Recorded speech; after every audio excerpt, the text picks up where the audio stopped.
இந்த வீடியோவில் நாங்கள் இந்த வெக்டர் காவிகள் பிளேலிஸ்டில் இருக்கிற முதலாம் இரண்டாம் வீடியோவில் தரப்பட்ட அடிப்படையான விடயங்களை கொண்டு சில கேத்திர கணித முடிவுகளை நாங்கள் இந்த காவி முறை மூலம் நிறுவ போகிறோம்.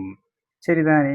அதுக்கு பிறகு ஒரு சில பயிற்சிகளையும் இதே அடிப்படையான விடயங்களை வச்சுக்கொண்டு எவ்வாறு செய்யலாம்ன்றதை பார்க்க போகிறோம். சரிதானே? வாங்க வீடியோக்குள்ளே போவோம். சரி, அந்த வகையில் முதலாவதாக எங்கள்கிட்ட கேட்டிருக்காங்க, 3 புள்ளிகள் ஒரே நேர்கோட்டில் இருப்பதற்கான நிபந்தனையை காணட்டாம். சரிதானே? இந்த தேட்டம் உண்மையா என்னண்டா,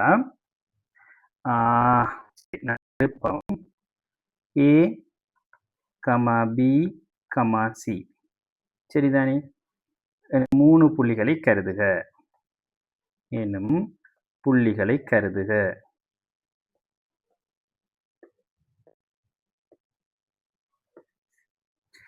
இவற்றின்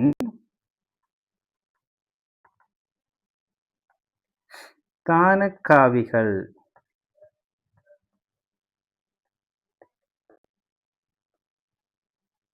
முறையே A காவி, B காவி, C காவி என கொள்க என்க. சரிதானே? இவ்வாறான சந்தர்ப்பத்தில் இந்த A, B, C ஆகிய மூன்றும்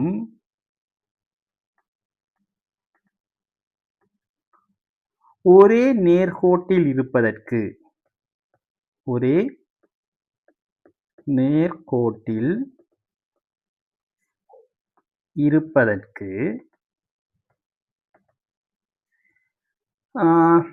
இந்த C காவிட தானக்காவியானது alpha A காவி plus 1 minus alpha B காவி என இருக்க வேண்டும்.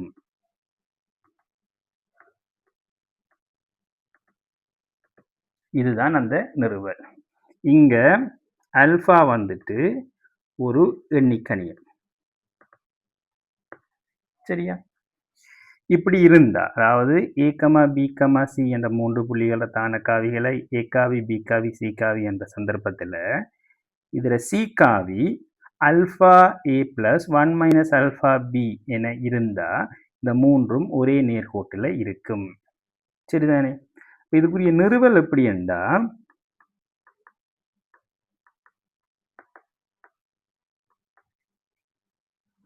நாங்கள் ஒரு நேர்கோட்டை கருதுவோம். சரிதானே? ஒரு நேர்கோட்டை கருதுவோம். இதில் புள்ளி இது A, வெதத்தானக்காவி A, இந்த புள்ளி B, வெதத்தானக்காவி B. C என்ற ஒரு ஆள் தானக்காவி, இது C. இங்கே மியூ கமா லம்டா என்ற விகிதத்தில் பிரிக்குது என கொண்டா எங்களுக்கு தெரியும், இந்த C காவிர தானக்காவி, சீட தானக்காவியை நாங்கள் எழுதலாம் லம்டா A காவி பிளஸ் மியூ B காவி ஓவர் லம்டா பிளஸ் மியூ. சரிதானே? ஆகும். இதை நாங்கள் ஏற்கனவே வீடியோ 2ல் பார்ட் 2ல் நாங்கள் நிறுவியிருக்கிறோம். அப்போ நான் அதை மறுபடியும் நான் நிறுவலை, நான் அதில் இருந்து ஆரம்பிக்கிறேன். சரியா? அது இப்போ இதில் இருந்து நாங்கள் எழுதலாம் லம்டாவிங்கில் lambda plus mu into A காவி plus mu over lambda plus mu B காவி. சரிதானே? இப்படி நாங்கள் எழுதலாம். இதே நேரத்தில் நாங்கள் சொல்லுவோம் அல்ஃபாவை லம்டா ஓவர் லம்டா ப்ளஸ் மியூண்ட கொள்ளுவோம். ரெண்டு எடுத்தோம்னா 1 மைனஸ் அல்ஃபா என்னவா இருக்கும்? 1 மைனஸ் லம்டாவிங்கில் லம்டா ப்ளஸ் மியூ. இந்த சுருக்கணமாக இருந்தால் எங்களுக்கு வரும் mu over lambda plus mu. ஆகவே இவர் எப்படி காணப்படுவார்? அல்ஃபா ஏ காவி ப்ளஸ் 1 மைனஸ் அல்ஃபா பி காவி. ஆகவே சி காவி எப்படி காணப்படுது? அல்ஃபா ஏ காவி ப்ளஸ் 1 மைனஸ் அல்ஃபா பி காவி. ஆகவே இங்கே நாங்கள் என்ன கருதி இருக்கிறோம்? ஏபிசி ஒரு நேர்கோடு, அதில் 2 முடிவு புள்ளிகள் ஏயும் பியும், அதில் தானக்காவிகள் முறையே ஏ காவியும் பி காவியும் இப்படி இருக்கைக்குள்ள மியூக்கு லம்டா என்ற விகிதத்தில் பிரிக்கிற ஒரு புள்ளி சி அப்படி இருந்தால் அந்த சீட தானக்காவியை நாங்கள் லம்டா ஏ காவி ப்ளஸ் மியூ பி காவி ஓவர் லம்டா ப்ளஸ் மியூ வந்து நாங்கள் நிறுவலாம். அப்போ இதிலிருந்து இந்த முடிவை நாங்கள் எடுத்திருக்கிறோம். ஆகவே நாங்கள் இங்கே கருதுனது என்ன? ஏபிசி ஒரு நேர்கோடு. அப்படி நேர்கோடாக இருக்கணும்னு சொன்னால் அதுக்குரிய முடிவு எப்படி அமையணும்? இந்த மாதிரி அமையணும். சரியா? ஆகவே இங்கே நாங்கள் சொல்லலாம் ஏபிசி ஒரு நேர்கோடாக இருப்பதற்கு நிபந்தனை சீட ஆள்கூறு சீட தானக்காவி லம்டா ஆல்பா என்ன ஓகே நான் லம்டாவை கருதுனதுனால லம்டா இல்லை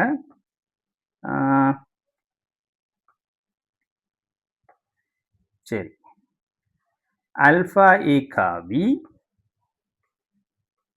பிளஸ் 1 மைனஸ் ஆல்பா பி காவி இதுதான் எங்களுக்கு தேவையான முடிவு. இந்த சந்தர்ப்பத்தில் இந்த ஏபிசி ஆகிய மூன்றும் ஒரே நேர்கோட்டில் காணப்படுவாங்க. சரிதானே? இப்போ இந்த முடிவை நாங்கள் எடுத்துட்டோம். இப்போ இதில் மறுதலையும் உண்மை. அதாவது உங்களுக்கு சி என்ற ஒரு தானக்காவியை வந்து ஆல்பா ஏ காவி பிளஸ் 1 மைனஸ் ஆல்பா பி காவி என்று தாராங்களாக இருந்தால் ஆயின் இந்த சி காவி பி காவி ஏ காவி என்பன உங்களுக்கு சீட தானக்காவி ஏட தானக்காவி வீட தானக்காவியாக இருந்தால் ஏபிசி ஓர் நேர்கோடு. இதுவும் உண்மை. சரிதானே? அதை எப்படி என்று பார்ப்போம். இப்போ நாங்கள் இதுல இருந்து மறுதலையாக நிறுவ போகிறோம். சரியா? சரி. இப்போ சி காவியை நாங்கள் எடுக்கிறோம் ஆல்பா ஏ காவி பிளஸ் 1 மைனஸ் ஆல்பா பி காவி. இதை நாங்கள் விரிச்செழுதினமாக இருந்தால் ஆல்பா ஏ காவி பிளஸ் பி காவி மைனஸ் ஆல்பா பி காவி. ஆகவே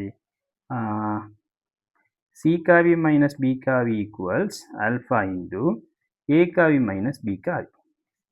இதில் இருந்து நாங்கள் எடுக்கலாம் பிசி காவியானது ஆல்பா இன்டு பிஏ காவி. ஆகவே இங்க பிசி சமாந்தரம் பிஏ. சரிதானே? அதே நேரம் அண்ட் பி பொதுப்புள்ளி பி பொதுப்புள்ளி. இப்ப சமாந்தரமாகவும் இருக்கணும் அதே நேரத்தில் பி பொதுப்புள்ளியாகவும் இருக்கணுமாக இருந்தால் என்ன முடிவு? ஏபிசி ஓர் நேர்கோடு ஆகும். சரிதானே? இதுதான் விஷயம். ஆகவே இங்க நாங்க முதலாவது விடயத்தை நாங்க நிறுவிட்டோம். சரியா? இதுல இருந்து முதலாவது விடயத்தை நாங்க வடிவாக நிறுவிட்டோம். நாங்க இப்ப ரெண்டாவது விடயத்துக்கு வாரம். ரெண்டாவது கேள்வி என்ன?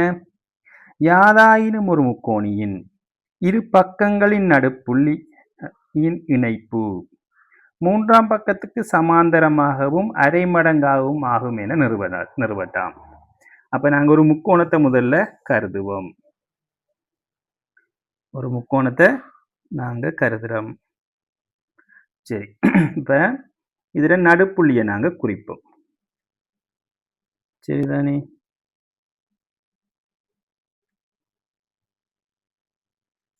குறிச்சிட்டு அதை இணைப்போம். என்ன செய்யணும்? வர இணைக்கணும். இணைச்சா இப்ப இந்த நடுப்புள்ளிகள இணைப்பு வந்து மூன்றாம் பக்கத்துக்கு சமாந்தரமாகவும் அரை மடங்காகவும் இருக்குமா என்று காட்டலாம். சரிதானே? அப்ப அதை எப்படி காட்டுவது? சரி, இதை ஏ என்று எடுப்போம். அவை ஏ காவி, வேற பி என்று எடுப்போம். அவை பி காவி, வேற சி என்று எடுப்போம். அவை சி காவி, வேற டி என்று எடுத்தா டி காவி, வேற இ என்று எடுத்தா இ காவி. அவ இங்க நாங்க இப்ப சொல்லலாம்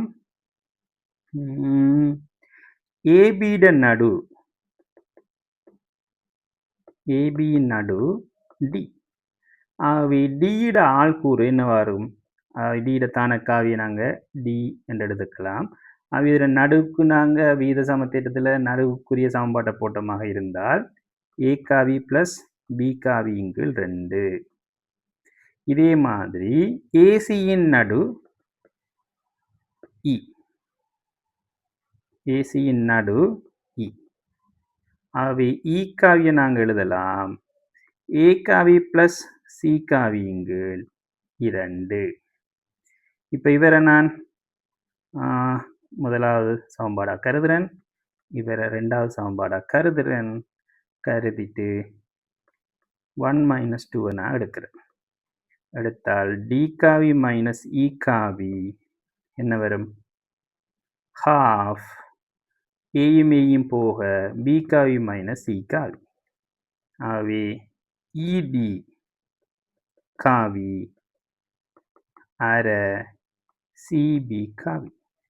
ஆகவே இடி சமாந்தரம் சிபி, இடி சமன் half சிபி.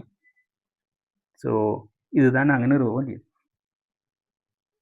சரிதானே? ஆகவே நாங்கள் என்ன நிறுவிட்டோம்? இடியானது சிபிக்கு சமாந்தரம், அதே நேரத்தில் இடியானது அதாவது அந்த தொடுப்பு மூன்றாம் பக்கத்தில் அரைவாசி. சரிதானே? மிக இலகுவான விடயம். சரியா? சரி, ஆகவே ரெண்டாவது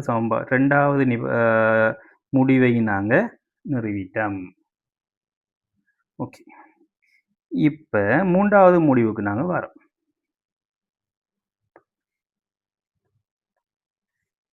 மூன்றாவது முடிவு என்ன சொல்லுது? யாதாயினும் ஒரு முக்கோணியின் இடையங்கள் ஒரு புள்ளியில சந்திக்குமாம். இதை நான் ஏற்கனவே உங்களுக்கு விளங்கப்படுத்தி இருக்கிறேன், திருப்பி ஒருக்கா செய்கிறேன்.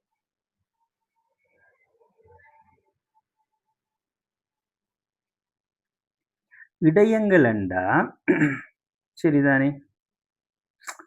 உதாரணமா சரி, பாராக்கு முதல்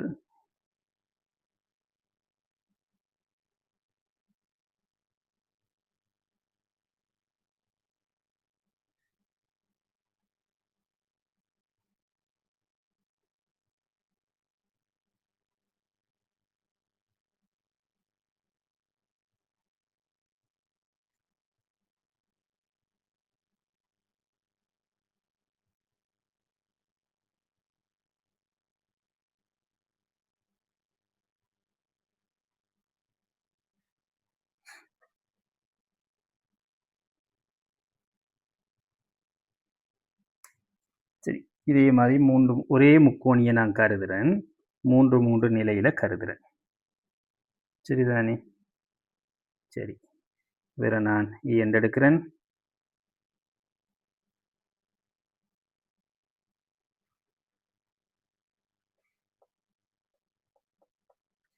வேற நான் பி என்று எடுக்கிறேன். வேற நான் சி என்று எடுக்கிறேன். அதே போல இங்கேயுமே இவர் பி, இவர் சி.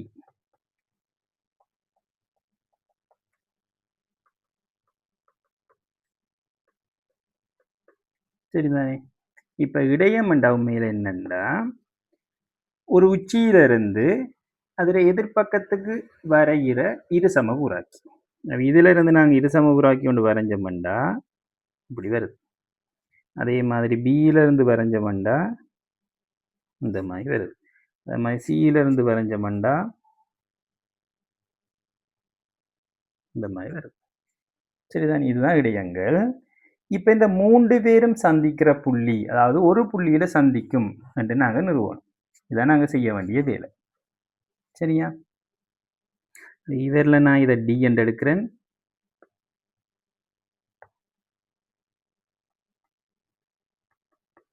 இதை நான் இ என்று எடுக்கிறேன்.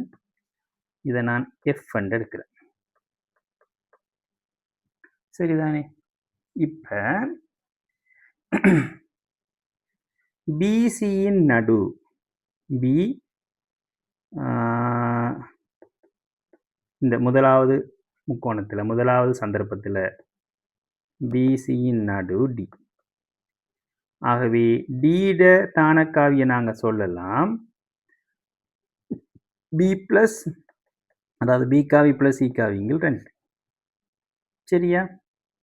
இப்ப இந்த ADயில நாங்க ஒரு புள்ளிய கருதுவோம். அந்த புள்ளி வந்து 2க்கு 1 இருக்கிற ஒரு புள்ளிய நாங்க கருதி, அத நாங்க ஒரு ஆ, ஆ, G1 என்று சொல்லுவோம். சரிதானே? அது G1 காவி. இந்த G1 காவிய நாங்க காணுவோம். இப்ப எங்களுக்கு Eயும் தெரியும், Dயும் தெரியும். அத 2 கொண்டு பிரிக்கிற புள்ளிய நாங்க காணலாமா இல்லையா? காணலாம். எப்படி? Dயில தான காவிய 2ஆல பெருக்கி, Aய 1ஆல பெருக்கி 3ஆல பிரிச்சோம்னா வரும். அது எப்படி வருமெண்டா, A காவி பிளஸ் B காவி பிளஸ் C காவியின் கீழ் 3. சரிதானே?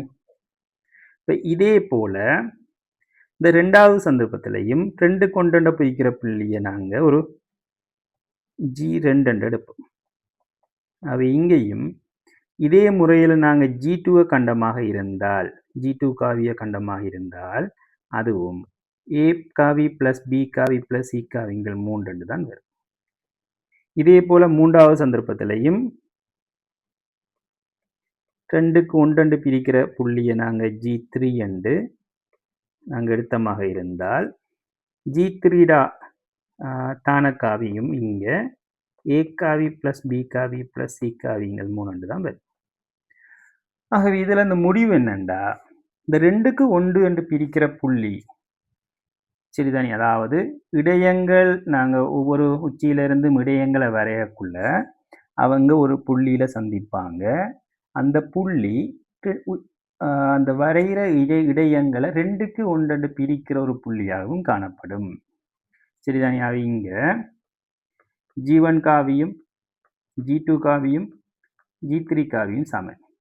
அதுதான் G என்று எடுத்தோம் என்றால், இந்த G தான் எங்களுக்கு தேவையான அந்த இடைய புள்ளி. இதை நாங்க புவியீர்ப்பு மையம் என்றும் சொல்லுவோம். சரிதானே பிள்ளைகள்? இப்ப இந்த புவியீர்ப்பு மையம் உண்மையில எப்படி இருக்குமாக இருந்தால், பாரேன்.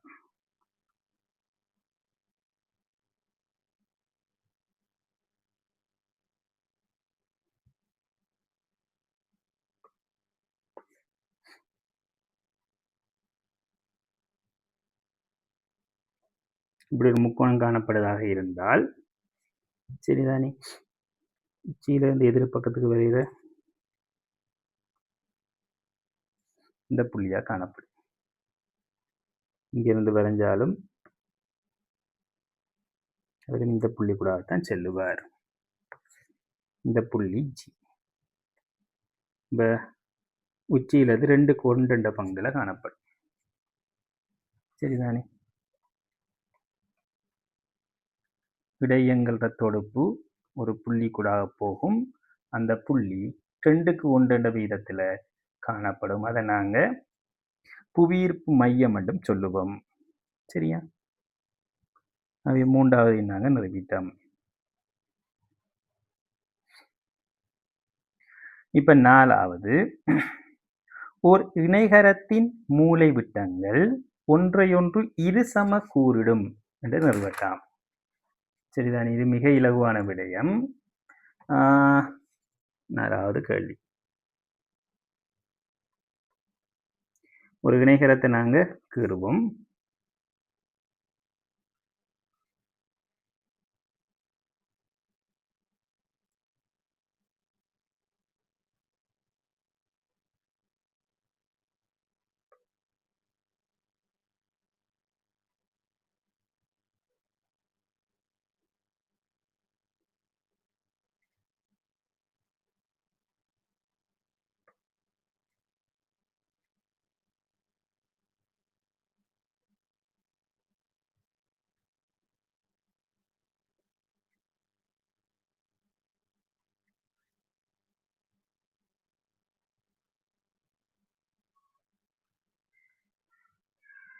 சரிதானே? சரி. இப்ப நாங்க எடுப்போம் A காவி, B காவி, C காவி, D காவி. இப்ப என்னவா? ஒரு இணைகரத்தில மூலைவிட்டங்கள் ஒன்றையொன்று இருசம கூறிடும் என்று காட்டுதா. அப்ப இதுல மூலைவிட்டங்களை நாங்க எடுக்கணும். கீறுவோம். சரி. இந்த மூலைவிட்டங்கள் ஒன்றையொன்று இருசம கூறிடும் என்று நாங்க காட்டணும். எவ்வாறு காட்டலாம்? இந்த புள்ளி E என்று சொல்லுவோம். அது E தான காவி. சரிதானே? இப்ப உங்களுக்கு தெரியும் ABCD ஓர் இணைகரம். சரிதானே? ஆகவே நீங்க சொல்லலாம் AD சமன் BC.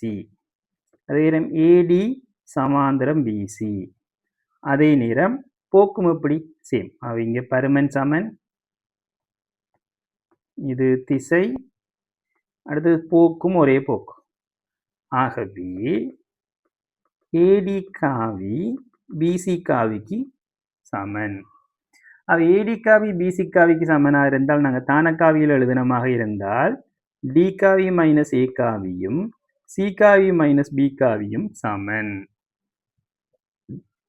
இப்ப இந்த கழித்தல் அடையாளங்களை சக அடையாளமாக மாற்றணுமாக இருந்தால் சமனுக்கு மற்ற பக்கம் கொண்டு வரணும். ஆகவே A plus B அல்லது C plus A. சரிதானே? ஓகே. ஸோ A காவி பிளஸ் C காவியானது B காவி பிளஸ் D காவிக்கு சமம். இது ரெண்டால பிரிச்சமாக இருந்தால் A காவி பிளஸ் A காவி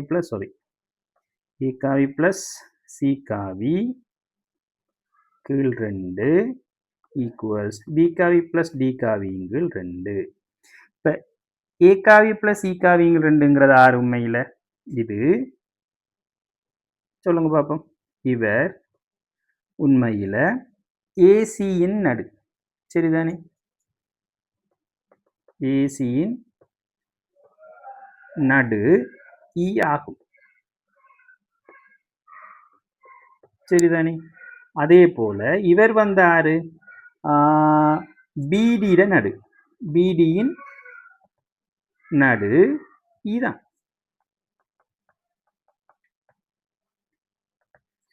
இவங்க ரெண்டு பேரும் யாரை குறிக்கிறாங்க? உண்மையிலேயே E என்ற புள்ளியை குறிக்கிறாங்க. சரிதானே?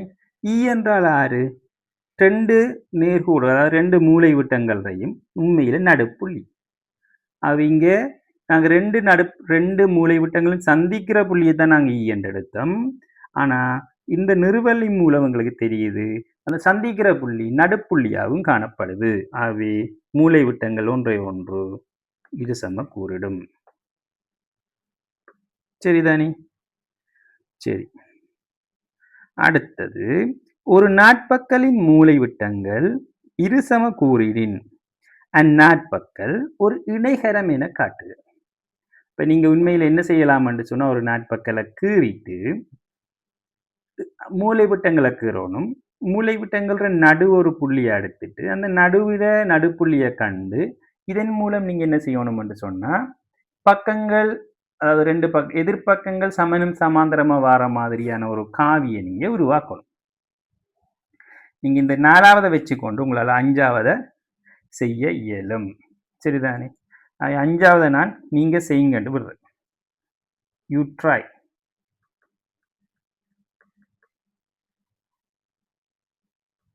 at your own. சரிதானே? and find the answer.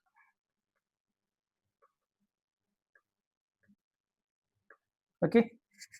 So நீங்க ட்ரை பண்ணி இதை செய்யலாம். நீங்க செய்யுங்க. 4வது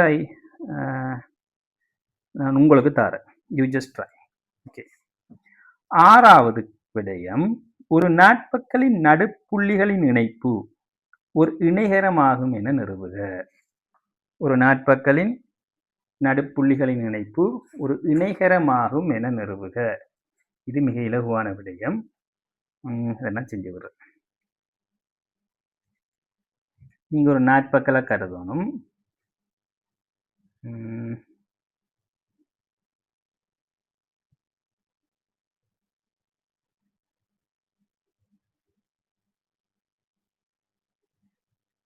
நாட்பகலுக்கு அது இதுவாக வருது. ஓகே, சரி, ட்ரை பண்ணுவோம். இதை வகையில் நான் கீறுவோம்.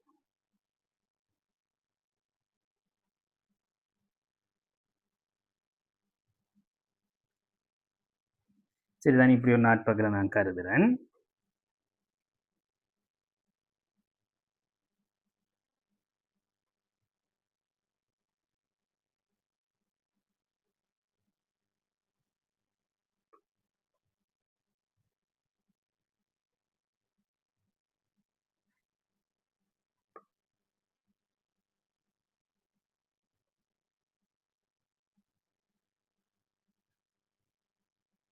ஓகே, இதுல நடுப்புள்ளிகளை நான் எடுக்கிறேன்.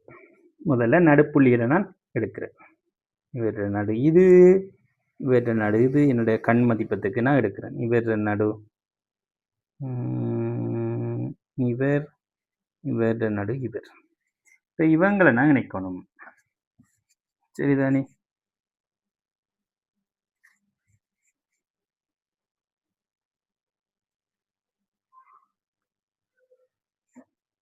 இணைச்சா உருவாகிறது ஒரு இணைகரம். சரிதானே? இது இணைகரம் நான் இப்போ ப்ரூஃப் பண்ணணும். இதுதான் எனக்கு இருக்கிற டாஸ்க். சரிதானே பிள்ளைகள்? இப்போ எங்களுக்கு தெரிஞ்சதன்படி என்ன, இந்த இதுக்கு இவர் சமன், இவருக்கு இவர் சமன், இவருக்கு இவர் சமன், சாரி, யா, அதே மாதிரி இவருக்கு இவர் சமன். சரிதானே பிள்ளைகள்? சரி, அதே நேரம் புள்ளிகளையும் குறிக்கிறேன். A B C D. இப்போ நடுப்புள்ளிகளை நான் எடுக்கிறேன். சரிதானே? நடுப்புள்ளிகளை நான் எடுக்கிறேன். P Q R S. சரியா? இப்போ நீங்க எழுதலாம் சிடியின் நடு, சிடியின் நடு பி. சிடியிட நடு யார் உண்மையில? பி. ஆவே பீட தான காவி சி காவி பிளஸ் டி காவியின் கீழ் 2. இதே போல எஸ்ஸின் தான காவி பி பிளஸ் சி கீழ் 2. இதே போல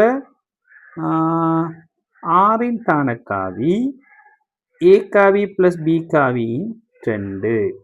இதே போல கியூவின் தான காவி ஏ காவி பிளஸ் டி காவியின் கீழ் 2. சரிதானே? ஆகவே இவங்களை நான் முதலாம் சமன்பாடு, ரெண்டாம் சமன்பாடு, மூணாம் சமன்பாடு, நாலாம் சமன்பாடு எடுக்கிறேன். எடுத்தால் இந்த மாதிரி வரும். இப்போ இவங்களில் இருந்து நான் ஏதொரு வகையில் இந்த எதிர்ப்பக்கங்கள் சமன்ன்றதை நான் கொண்டு வரணும். அது நான் என்ன செய்கிறேன்டா, முதலாம் சமன்பாட்டில் இருந்து ரெண்டாம் சமன்பாட்டை கழிக்கிறேன். கழித்தால் பி காவி மைனஸ் எஸ் காவி என்ன வரும்? சியும் சியும் போக டி மைனஸ் பி, டி காவி மைனஸ் பி காவிங்கள் 2. அதே போல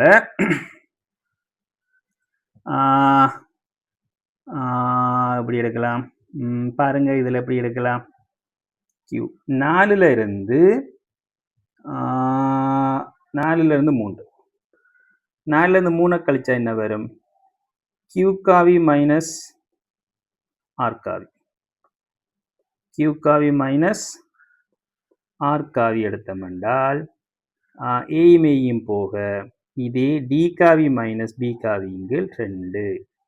ஆகவே இதுல இருந்து என்ன முடிவுக்கு வரலாம் நாங்க? ஆகவே பி காவி மைனஸ் எஸ் காவியானது கியூ காவி மைனஸ் ஆர் காவி. ஸோ எஸ்பி காவியானது ஆர் கியூ காவிக்கு சமம். ஸோ எஸ்பி இந்த இருக்கார், இவரும் இவரும் சமம். அதே நேரம் சமாந்தரம், என் காவி சமம். காவி சமம்ண்டா எஸ்பியோட நீளமும் ஆர்கியூட நீளமும் சமம். அதே நேரம் SP RQக்கு சமம் தரும். ஆகவே PQ RS ஓர் இணைகரம். சரிதானே பிள்ளைகள்? மிக இலகுவான விடயம். ஆகவே நாட்பக்கல் ஒன்றுடன் நடுப்புள்ளியிட இணைப்பு இணைகரம் என்பதை நாங்கள் மிக இலகுவாக நிறுவிட்டோம். சரிதானே? சரி, இதுதான் எங்களுக்கு இருக்கிற சில கேத்திர கணித முடிவுகளை எப்படி நிறுவலாம் என்பது சம்பந்தமான சில விடயங்கள். ஓகே, சரி. இப்போ இதுல இருந்து நாங்க அடுத்த ஒரு விடயத்துக்கு போகிறோம். இந்த பயிற்சிகளை செய்யட்டாம். இதுக்கு முதல் நான் ஒரு சின்ன ஒரு தியரி ஒன்றை விளங்கப்படுத்துறேன். அதாவது காவிகளுக்கு இடையில் உள்ள கோணங்கள். உங்களுக்கு 2 காவி தாராங்கன்னு சொல்லுவோம். சரிதானே? இது ஒரு காவி, இப்படி ஒரு காவி தாராங்க. அதே இதற்கு இப்படி தாராங்க. சரிதானே? இப்ப விளங்கப்படுத்துறேன். இப்ப காவிகள் 2 தாரப்பேக்கல அந்த காவிகளுக்கு இடையிலான கோணத்தை நாங்க காணணும், அல்லது காவிகளுக்கு இடையிலான கோணம் என்பதனூடாக நாங்க எடுக்கக்கூடிய கோணம் ஒரு கோணம் இருக்குன்னு தானே. இப்ப அந்த கோணத்தை நாங்க தீட்டாண்டு எடுத்தோம் என்றால், உதாரணமாக உங்களுக்கு ஏ காவி பி காவி என்று தாராங்க. ஸோ ஏ காவிக்கும் பி காவிக்கும் இடைப்பட்ட கோணத்தை நாங்கள் இவ்வாறு குறிப்போம். இந்த கோணத்தை தீட்டாண்டு தாராங்களாக இருந்தால், சரிதானே, எங்களுக்கு இப்ப இதை நாங்கள் இதை கேத்திர கணித முறையில் எவ்வாறு குறிப்பமாக இருந்தால், ஒரு புள்ளியில இருந்து 2 காவியும் விலத்தி செல்லணும். இது பி காவி, இது ஏ காவியா இருக்காருன்னு சொன்னால், ஒரு புள்ளியிலிருந்து ரெண்டும் அந்த புள்ளியை விட்டு விலத்தி போக்குள்ள உருவாக்குற கோணம் தீட்டா, அல்லது ஒரு புள்ளியை நோக்கி வரணும். இது ஏ காவியா இருக்கணும், இது பி காவியா இருக்கணும், இது தீட்டா. இப்போ ஒரு காவி நோக்கி வர ஒரு காவி விலத்தி போறதாக இருந்தால், உதாரணமா இது இதை நான் கீறேன்.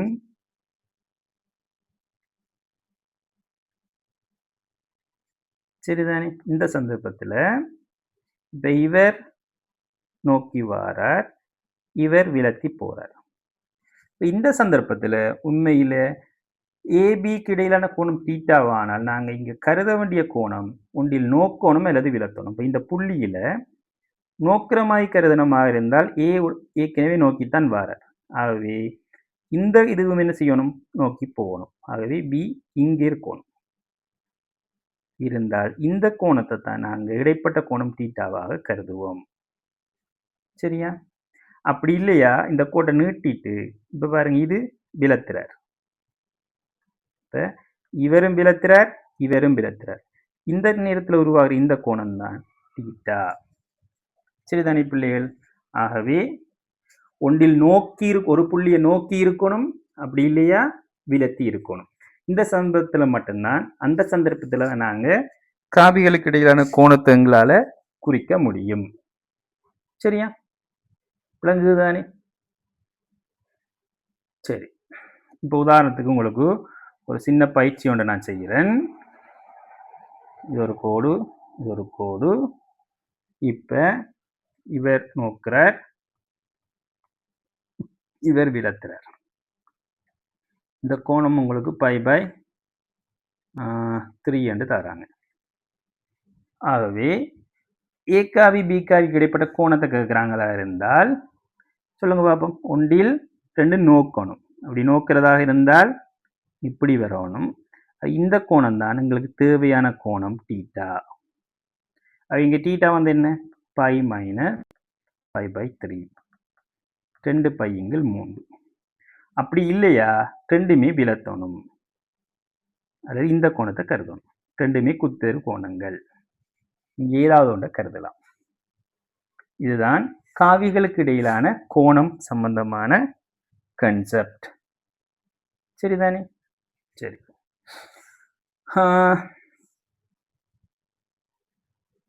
இதுல சில பயிற்சிகள் இருக்குது. முதலாவது பயிற்சி உங்களுக்கு தந்திருக்காங்க. பின்வருவனவற்றில் ஏ காவி, பி காவிகளுக்கு இடையிலான கோணத்தை காண்க. முதலாவது சந்தர்ப்பம் ஏ காவிட பருமனும் பி காவிட பருமனும் ஏ பிளஸ் பி காவிட பருமனும் சமம். அவை மூன்று பக்கமும் எப்படியானாக்கள்? சமபக்க முக்கோணி. இது நாங்கள் என்ன செய்யணும்? ஒரு சமபக்க முக்கோணியை கீறணும். இதை நாங்கள் ஒரு முக்கோணத்தில் குறிக்கலாம். உங்களுக்கு ஏற்கனவே காவி கூட்டல் நான் சொல்லி தந்திருக்கிறேன். அப்படி ஒரு முக்கோணத்தை குறிக்கல, அந்த முக்கோணம் வந்து உங்களுக்கு ஒரு சமபக்க முக்கோணமாக உருவாகுது. சரிதானே? இங்க இவர் ஏ காவி, இவர் பி காவியா இருக்கேக்கல, இவர் வந்து ஏ காவி பி காவி. இப்ப ஏபி காவிகளுக்கு இடையிலான கோணம் கேட்கிறாங்களாக இருந்தால் உங்களுக்கு ஏ காவியையும் பி காவியும் ஒரு புள்ளியில சந்திக்க வைக்கணும். ஓகே, இந்த புள்ளியில சந்திக்கிறாங்க. ஆனா ஒன்று நோக்குறார், ஒன்று விளத்துறார். ஆகவே நாங்கள் வேற நீட்டணும். ஏதாவது ஒரு ஆளை நீட்டினமாக இருந்தால் இந்த கோணம் தான் காவியலுக்கு இடையிலான கோணம் தீட்டா. அதே இந்த கோணம் பை 60 பாகன்னு சொல்லலாம். சரிதானே? பை 3. ஆகவே தீட்டா வந்துட்டு pi minus pi by 3, 2 pi 3 அல்லது 120 பாகை என்று எங்களால் சொல்ல முடியும். இரண்டாவது சந்தர்ப்பம் ஏ சய பி காவி வந்து சமமா ஏ காவிக்கும் பி காவிக்கும். அது இங்கேயும் நாங்கள் ஒரு சமபக்க முக்கோணியத்தை நாங்கள் கருதணும். ஸோ ஏ காவியும் பி காவியும் வச்சுக்கொண்டு நாங்கள் வேற நாங்கள் கீற முடியும். சரி, அது மூன்றாவது கேள்வியாக கேட்டதுனால நான் நேரம் செய்கிறேன். இப்போ இதே மாதிரி ஒரு முக்கோணியை நான் கீறுறேன். இங்கே மைனஸ் பி கேட்கறதுனால சரி கறி பார்ப்போம். ரெண்டாவது சந்தர்ப்பம் ஏ காவியும் பி காவியும் சமன், அதுக்கு ஏ சய பி காவியும் சமன்.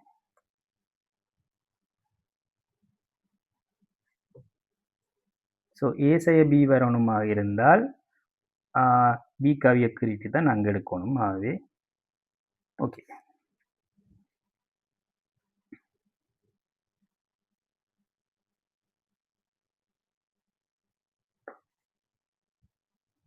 பாரம் அளிக்கிறேன்.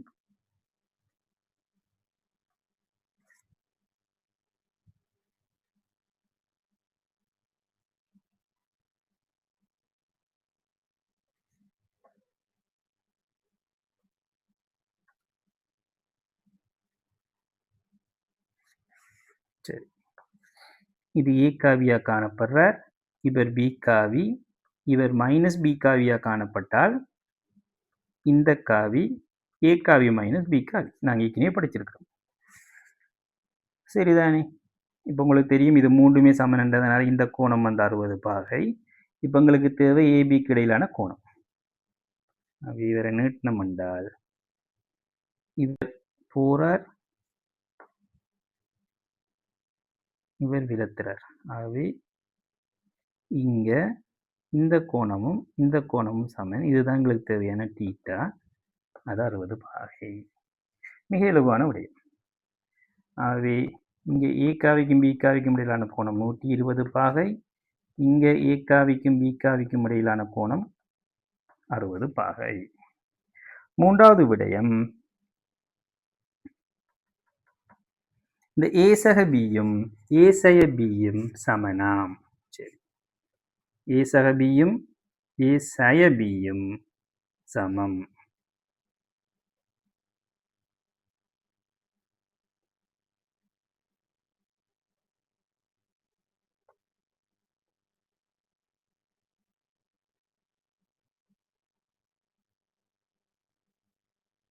இந்த படத்தை எப்படி கீறலாம் என்று யோசிச்சுட்டு நான் கீறுறேன், அவ்வளவுதான்.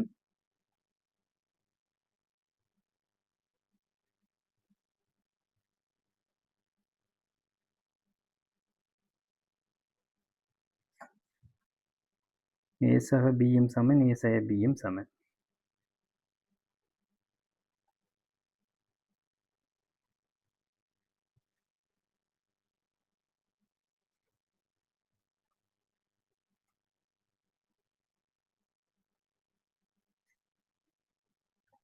இப்போ பாருங்க, இவர் ஏ காவி, இவர் பி காவி, இவர் மைனஸ் பி காவி. அப்போ இவர் வந்துட்டு ஏ காவி சக பி காவி, இவர் வந்துட்டு ஏ காவி மைனஸ் பி காவி. இப்போ உங்களுக்கு தந்த முடிவு ஏ காவி பி காவியிட பருமனும் ஏ காவி மைனஸ் பி காவியிட பருமனும் சமம். ஆகவே இங்க இந்த இடைப்பட்ட கோணம் என்னன்றது தான் கேள்வி. சரிதான், இங்க இவர் விளத்துறார், இவர் நோக்குறாருன்னு சொன்னா இந்த கோணம் தான் தீட்டா. இந்த கோணம் என்னவா இருக்கும்? இப்ப பாருங்க, இவருக்கு இவர் சமம், அதே நேரம் இவருக்கு இவர் சமம். ஒரு இது சமபக்க முக்கோணியில சரியா அந்த எதிர்பக்கத்துக்கு வரைகிற இருசமகூறாக்கி அந்த எதிர்பக்கத்தை என்ன செய்யும்? செங்குத்தாக சமக்கூறிடும். ஆகவே இந்த கோணம் 90 பாகை. அவை தீட்டா கோணம் 90 பாகை. சரிதானே? ஆகவே நாங்கள் காவிய முக்கோணத்தோடு சம்பந்தப்படுத்தி முக்கோணத்தின் இயல்புகளை சரியா இங்க குறிச்சு அதன் மூலமாக நாங்கள் விட காணணும். அப்பதான் இந்த கேள்விகளை எங்களால சரியா அப்ரோச் பண்ண முடியும். இப்போ இந்த கேள்வியில எனக்கு இந்த முக்கோணங்கள இயல்பை நான் கணக்கிடாம கீறினால் அது எவ்வாறு உருவாகும் என்றால் இப்படித்தான் வரும். சரி, நான் அதையும் கீறுறேன். இப்படி ஏ காவியை நான் கருதுவேன், பி காவியை கீறுவேன், பி சமன் வலிமையாக கீறபடி கீறினால் இப்படித்தான் என்னால் கீற முடியும். சரிதானே? சரி, இங்க இவர் ஏ காவி, இவர் பி காவி, இவர் மைனஸ் பி காவி, இவர் ஏ காவி மைனஸ் பி காவி, இவர் ஏ காவி சக பி காவி. தரப்பட்ட தரவின்படி ஏ காவி பிளஸ் பி காவிட பருமனும் ஏ காவி மைனஸ் பி காவிட பருமனும் சமம். இதுல நான் முடிவெடுக்கணும். எனக்கு தெரியும் இந்த கோணம் தான் எனக்கு தேவையான கோணமும் அவை தீட்டா யாது. இப்போ முடிவின்படி நாங்கள் எப்படி சொல்லலாம்டா, எங்கட இந்த எகைன் முக்கோணங்கள் ரயிலுக்கு தான் வரும். நாங்கள் இப்படி கீறிட்டு எனக்கு இவருக்கு இவர் சமன், இதுதான் இவருக்கு இவர் சமம், இவருக்கு இவர் சமம்.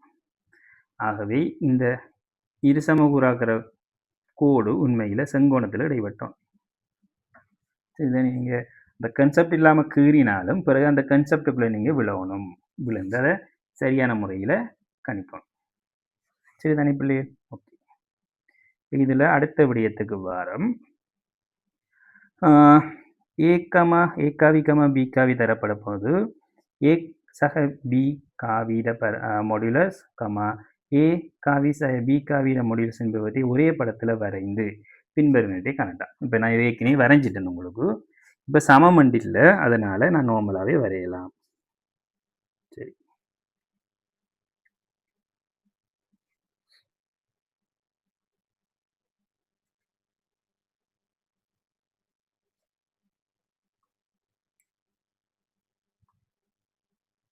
சரிதானே பிள்ளைகள்?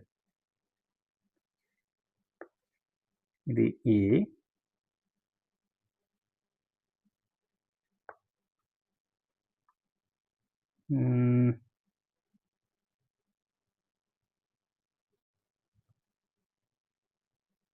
இது பி அல்லது இந்த ஓகே, இது ஏ காவி, இது பி காவி, இது ஏ மைனஸ் பி மைனஸ் காவி, இவர் ஏ காவி சக பி காவி, இவர் ஏ காவி மைனஸ் பி காவி. சரிதானே? சரி, பக்கங்களையும் நாங்கள் இது பி, இது சி, இது சி டேஸ் என்று குறிப்போம். இப்போ முதலாவது கேள்வி ஏ காவி சக பி காவிட மொடுலஸ் ஏ காவி சய பி காவிட மொடுலஸ் ஒரே படத்தில் குறிக்கிட்டான், குறிச்சாச்சு. இது இப்போ முதலாவது விஷயத்தை காணட்டான். அதாவது ஏ காவி சக பி காவிட பருமண்ட வர்க்கம் பிளஸ் ஏ காவி சய பி காவிட பருமண்ட வர்க்கம் 2 a காவிட வர்க்கம் பிளஸ் b காவிட வர்க்கம். சரிதானே? இது உண்மையில ஒரு அப்பலோனியஸ் தேற்றம் என்ற ஒரு விடயம்.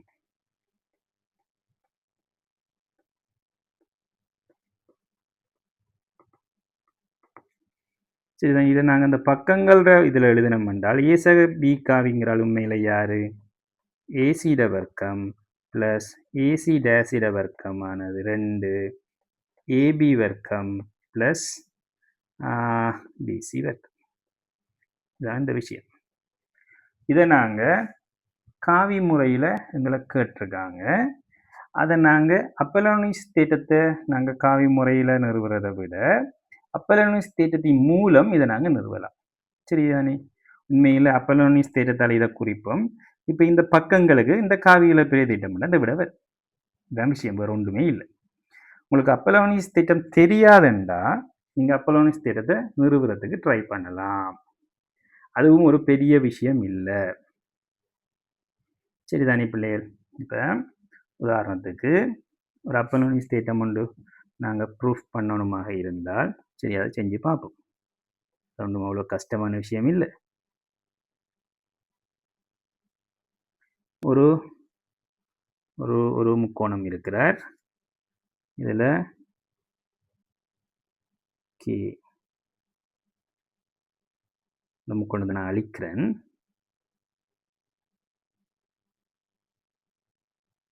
சரி, இப்போ நடுப்புள்ளிகளை நினைக்கணும். நினைச்சா இப்போ படத்தை குறிப்போம். இது ஏ, இவர் பி, இவர் சி. அதே நேரம் ஒரு செங்குத்தையும் அதில் உச்சியிலிருந்து வரைவோம் எங்களோட பர்பஸுக்காக.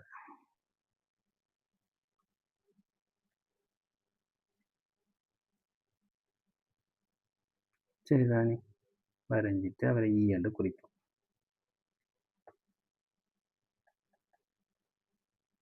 சரி, எங்களுக்கு தெரியும் இந்த புள்ளி டி என்று எடுக்கலாம்.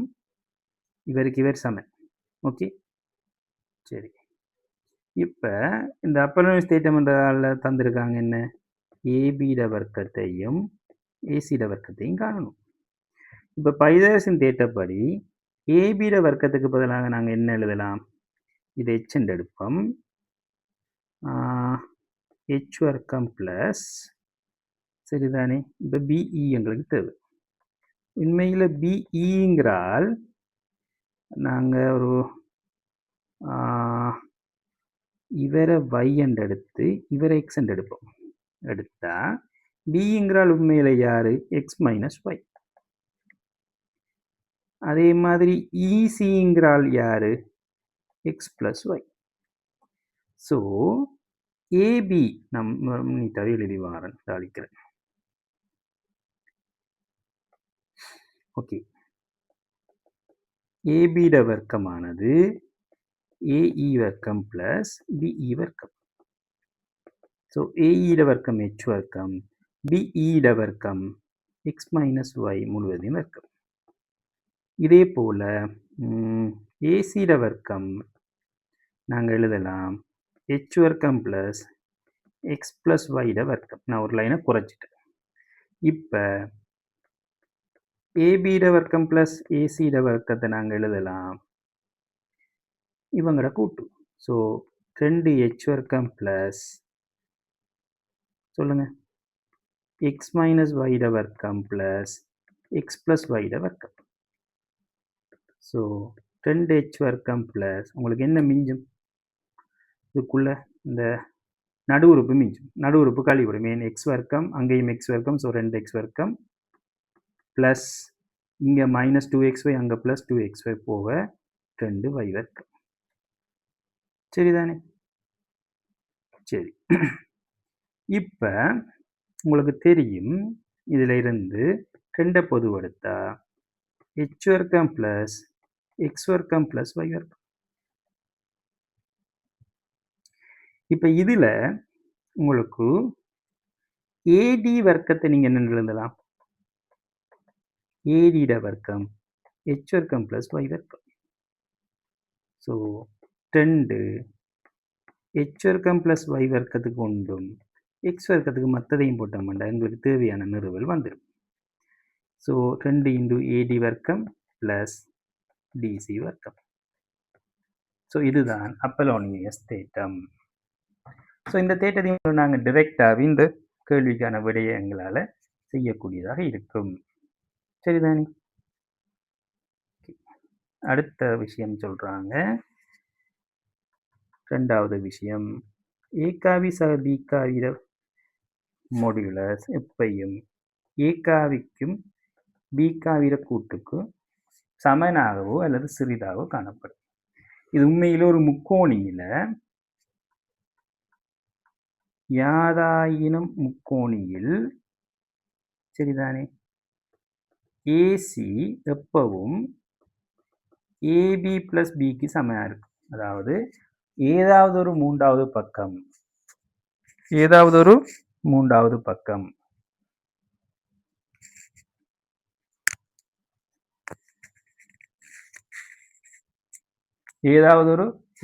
பக்கம் மற்ற ரெண்டு பக்கங்கள கூட்டுத்தொகையை விட சின்னனா இருக்கும். ஸோ ஏகாவி சக பீகாவிடம் மாடுலஸ் ஏகாவி பிளஸ் பீகாவிடம் கூட்டுக்கு சிறிதா இருக்கும். இது எப்படி என்றா ஒரு கோடு எடுக்கிறோம், அடுத்த கோடு எடுக்கிறோம். சரிதானே? இப்போ ரெண்டு பேரை கூட்டும் இதுவா இருக்கு. இவரை ஏ என்று எடுக்கிறோம், இவரை பி என்று எடுக்கிறோம், இவரை சி என்று எடுக்கிறோம். ஸோ இங்கே ஏ பிளஸ் பி ஆனது சிக்கு சமன்.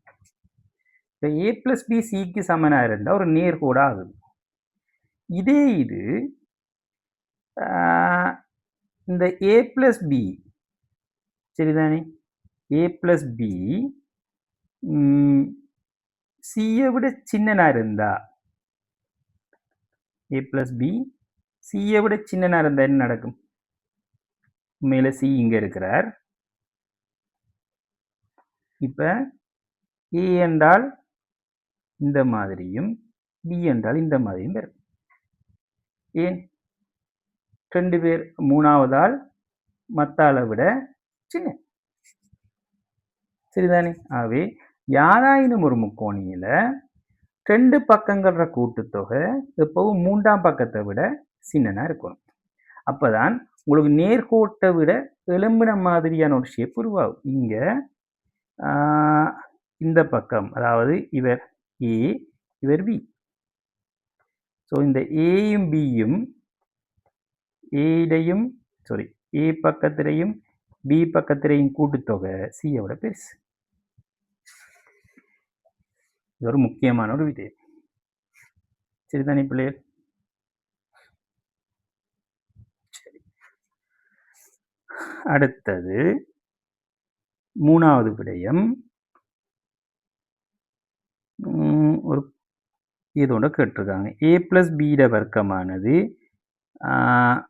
ஏகாவிர வர்க்கம் பிளஸ் பிகாவிர வர்க்கம் பிளஸ் 2 ஏகாவிர மாடுலஸ் பிகாவிர மாடுலஸ் கொஸ் தீட்டா. இங்கே தீட்டா வந்து ரெண்டு கோணங்களுக்கு அதாவது காவிகளுக்கு இடைப்பட்டது. இங்க இந்த கோணம் தான் தீட்டா. இவர் வந்து பை மைனஸ் தீட்டா. ஸோ முக்கோணி ஏபிசியில கொஸ்லோவ பாவிச்சமாக இருந்தால் சொல்லுங்க பார்ப்போம். ஏசிட வர்க்கமானது ஏபிட வர்க்கம் பிளஸ் பிசிட வர்க்கம் minus 2 A B A C A B B C A B B C cos pi minus theta. So AB வர்க்கம் plus BC வர்க்கம் cos pi minus theta வனால் minus cos theta எழுதலாம். மைனஸ் மைனஸ் இது இல்லாம போக 2 AB BC cos theta. ஏசிங்கிறால் உண்மையில யாரு? ஏகாவி ச பீகாவிர மாடுலஸ் வர்க்கம். ஏபிங்கிறால் யாரு? ஏகாவிர மாடுலஸ். பிசிங்கிறாள் யாரு? பிகாவிட மாடுலஸ். ஆவி 2 ஏகாவிட மாடுலஸ் பிகாவிட மாடுலஸ் கொஸ்டிட்டா. சரிதானே? சரி. ஆகவே இங்க மிக இலகுவாக நாங்கள் இந்த விடயத்தை செய்துட்டோம்.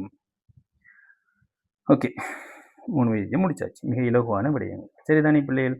உங்களுக்கு காவிகளோட அடிப்படையான விடயங்களை பயன்படுத்தி எவ்வாறு சில கேத்திரகணித முடிவுகளை நிறுவுறது என்பது சம்பந்தமாகவும்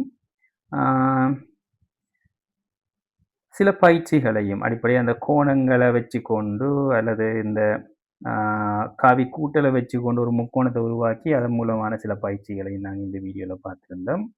இது உங்களுக்கு ஒரு தெளிவான விரிவான விளக்கங்களை தந்திருக்குமென்னு நான் நம்புகிறேன். சரிதானே? இந்த வீடியோ உங்களுக்கு பயனுள்ளதாக இருந்தால் நீங்கள் உங்களோட ஃப்ரெண்ட்ஸுக்கும் இதை ஷேர் பண்ணுங்கள். கம்பைன் மேத்ஸ் படிக்கிற எல்லாருக்குமே இது பயனுள்ளதாக இருக்கும். அவங்களையும் இந்த என்னுடைய சேனலை ஃபாலோ பண்ணி சப்ஸ்கிரைப் பண்ணி நான் அப்லோட் பண்ணுற எல்லா வீடியோஸையும் பார்த்து பயனடைய நீங்கள் ஒரு காரணமாக அமையுங்க. சரிதான், இதில் அடுத்த வீடியோவோட நான் சந்திக்கிறேன்.